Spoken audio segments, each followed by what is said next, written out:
I was encouraged to listen more. So if you watch this, I'd like you to listen because if you're interested in the real world, you're interested in living in reality. I mean, and you live here in America, well, you have to have a picture of reality, or you're not well.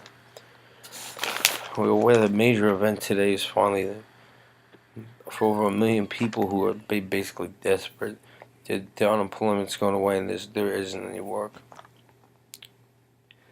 There's too many people unemployed to fill the positions available, but then you'd actually do better on unemployment at this point. The food stamps are also being taken away. These people will probably end up on the street. But the Americans like you. But wait a minute, I want to explain to you what it means to not. What way don't you live in reality? So, okay, yeah, well, big deal. What do you want? What do you mean I don't live in reality? So what's taking place politically over this? Listen, I want to read. This is from a newspaper. I didn't make it up. Okay, this is an extension of the unemployment program. Didn't make it into the 2-year budget. Hold on. Emergency federal program that acts as a lifeline for 1.3 million jobless workers will end today, drastically curtailing government support for the long-term unemployed. They could have stopped the sentence there, but no, it's the next part that's important. Ending long-term employment for the unemployed and setting the stage for a major political fight in the new year. And it was rather than say it's literally irrational and cruel to end assistance to such people. What's actually what you're being told and you accept it is that see this sets up the stage for the big battle in the Congress. What battle? Why is it? It was this. This is setting the stage. This set the stage for a big battle between the two parties. Why is there a battle between the two parties about about continuing assistance to people who are unemployed and there's no work and no work that would pay their bills? For people, these are people who are trying to decide whether or not to keep the lights on or pay their rent or what they don't have enough money to do both. I mean, they may end up homeless. Why are the two political parties? This sets the stage for a big battle. Dude, that's how our political system is working. Why is that a battle? Why does they just all agree? Of course. By the way, it doesn't affect the markets or the investor class or the upper classes. No one is negatively affected by extending unemployment.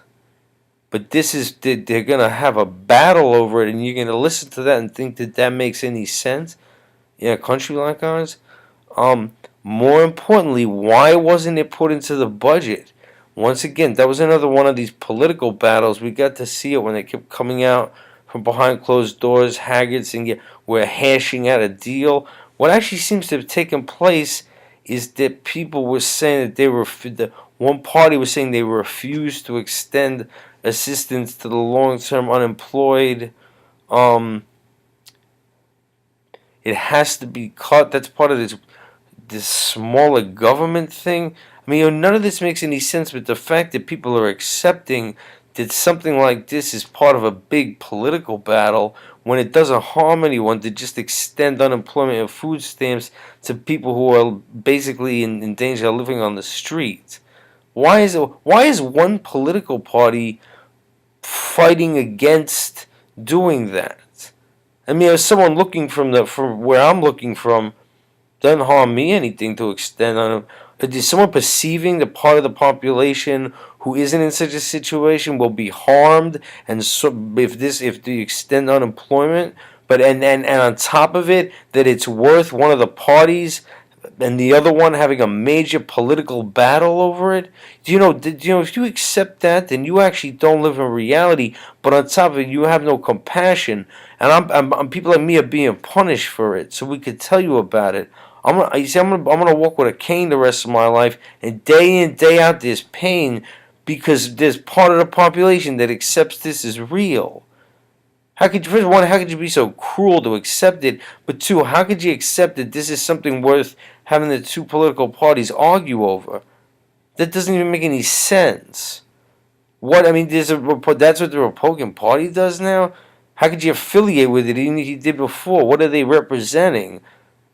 I like what one of my one of our more intelligent people makes comments on these things. He said apparently this new Republican Party, their brand is cruelty. It is. I don't mind. See, the thing is, the pain I'm in. At least I have a roof over my head. I have food to eat.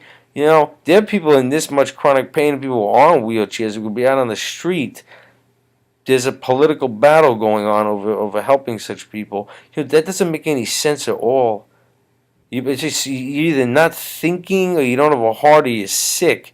If you accept this, the whole country and the whole political class should extend unemployment when the conditions are like this. You're aware we're in an economic crisis. That's what it is. I mean, you know why they're in this situation, but the difference between you and me and them is that they're desperate and don't have any money.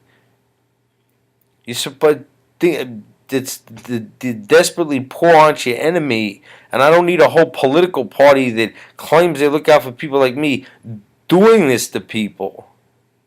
And I'm in pain all day because of it, and rightly so. They're trying to set an example by putting a couple of us in this much pain. It's worth doing.